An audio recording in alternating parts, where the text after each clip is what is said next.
¿Alguna vez te has preguntado por qué seguimos las reglas sin que nadie nos lo diga directamente? ¿O por qué en ciertos espacios nos sentimos tan cómodos pero en otros tan reprimidos? Bienvenidos a nuestro podcast Esto no es natural.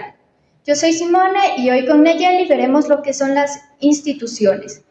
Estas estructuras invisibles que están en nuestra vida cotidiana y nos moldean a pesar de que no estemos conscientes de esto. Bien, y lo haremos desde una mirada desde la psicología social, una disciplina que observa las relaciones entre las personas, pero que además de esto investiga las estructuras sociales, las normas y los sistemas que influyen en lo que hacemos, cómo nos sentimos y también qué pensamos. Vamos a empezar con lo más básico. Un artículo reciente llamado Las instituciones y los enfoques de la teoría de las instituciones por el autor Ronald Cesada nos dice que las instituciones son estas relaciones sociales que regulan el comportamiento de las personas, obviamente, y además generan esta seguridad que tienen. Pero además de esto, otorgan deberes, derechos y autoridad. Sí, pero también veámoslo desde el punto de vista sociológico clásico con Durkheim.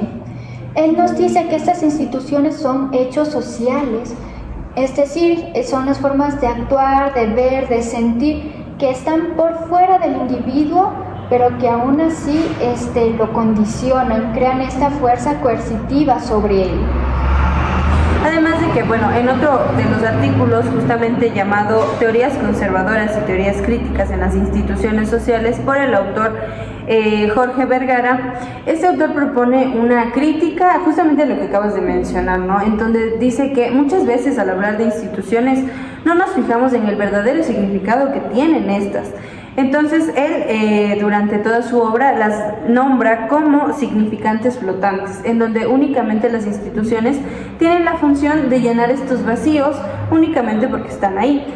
Claro, y justo podemos ver esto en la cotidianidad. Por ejemplo, el sistema educativo. El sistema educativo es obligatorio, es normado, es jerarquizado.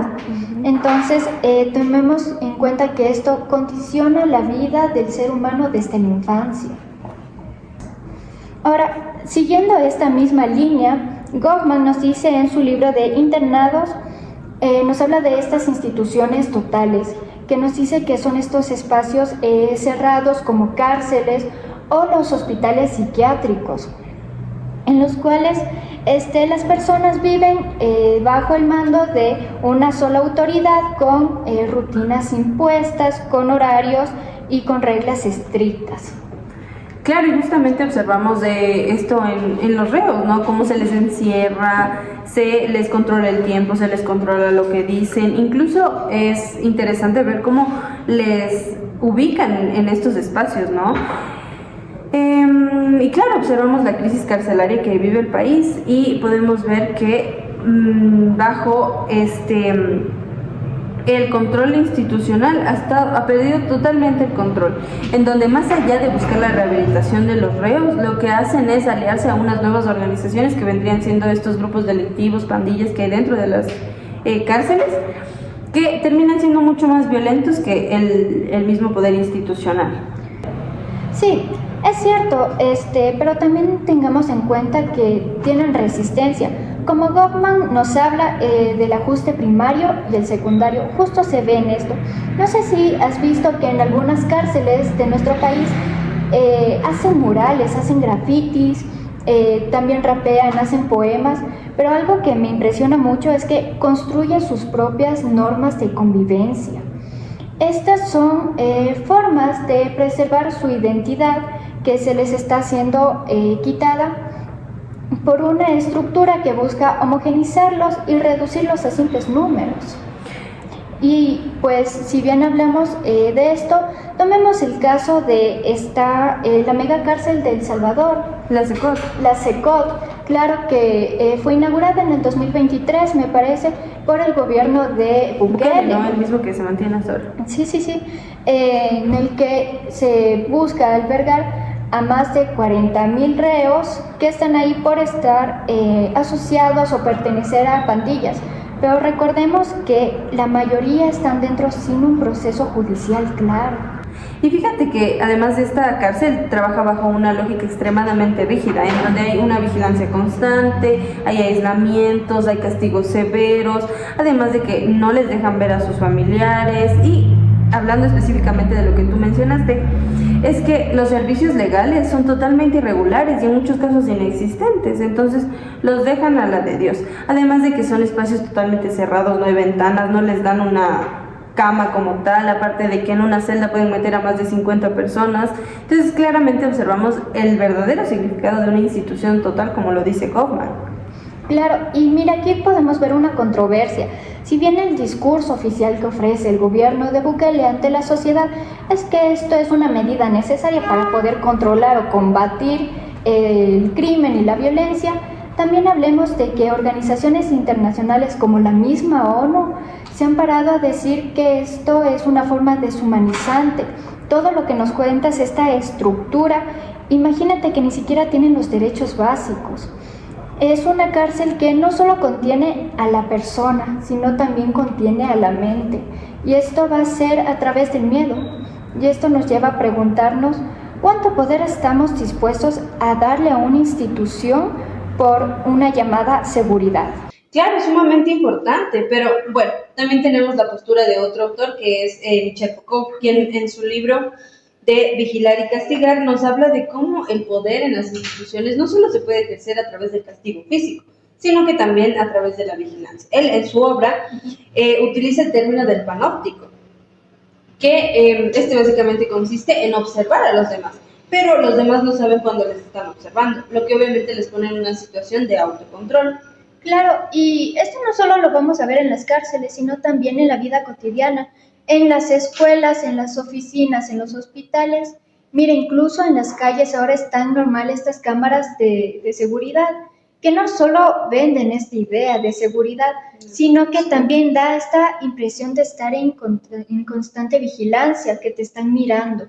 Claro, y obviamente, más allá también de tener el espacio físico para sentirse observado, tenemos estas instituciones digitales que vendrían siendo las redes sociales, donde nos vigilan y obviamente nosotros nos tenemos que autocensurar porque tenemos que cuidar esta imagen pública que damos, en donde obviamente nosotros sabemos que nos observan, las cosas se pueden archivar e incluso se pueden juzgar. Claro, y veamos por otro lado lo que nos dice Morales desde su paradigma positivista en este libro de psicología social.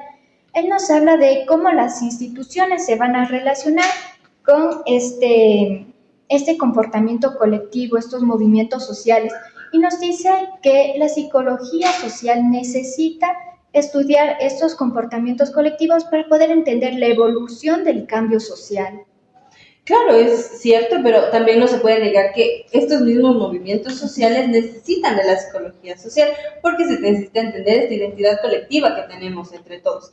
Como por ejemplo, fíjate tú, este paro nacional que hubo en octubre de 2019, justo, obviamente toda la gente se unió con un fin colectivo, obviamente, entonces tuvieron su accionar en contra de la institución.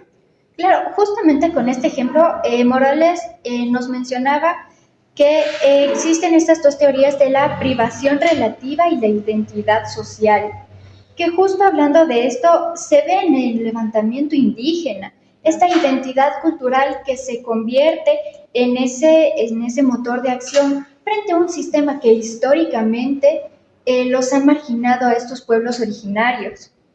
Claro, y precisamente vimos cómo estos mismos movimientos sociales ayudan a cambiar este tipo de identidades, ¿no? Porque sabemos que la identidad colectiva es el pegamento que nos une a todos dentro del colectivo como tal, un tema que también es importante para autores como Melucci y Torino.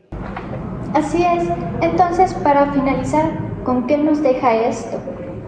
Bien, tras la revisión de autores como Goffman, Foucault, Morales o Durkheim, ahora sabemos que al hablar de una sociedad necesariamente tenemos que hablar de instituciones también, ya que si son necesarias también son cuestionables.